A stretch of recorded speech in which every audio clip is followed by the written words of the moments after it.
अकबर। मेरे नबी पाक सल्लल्लाहु अलैहि वसल्लम ने फरमाया, जब तेरे घर की तरफ मेहमान चलता है ना, वैसे रिज़्क बांटने की ड्यूटी और फरिश्तों की है, हजरत जिब्रील की ड्यूटी नहीं। लेकिन जब तेरे घर की तरफ, मैं कंजुल माल की हदीस अर्ज कर रहा हूँ, हजरत अबू हुरैरा रज़ी अल्लाह तआला अन्हु हदीस के रावी है, फरमाते जब मेहमान तेरे घर की तरफ चलता है ना, तो अल्लाह करीम हजरत जिब्रील को दौड़ाते हैं, फरमाते हैं मेहमान के जाने से पहले पहले उसका रिज़्क फलाने बंदे के घर में पहुंचा दो।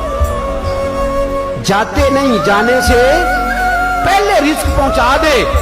आमिना के मासूम साहिबजादे क्या बात इरशाद फरमा गए, करीम रसूल के मीठे लफ्ज। हजरत अबू हुरैरा रो पड़ते, हदीस सुनाते, नबी पाक ने फरमाया जब तेरी हवेली में, तेरी बैठक में, तेरे ड्राइंग रूम में, तेरे डेरे पे, तेरी खानका पे मेहमान आता है, फरमाया वो तेरा रिज़्क खा के नहीं जाता, उसके लिए तो अल्लाह पहले भेज देता है, वो रिज़्क अपना खा के जाता है।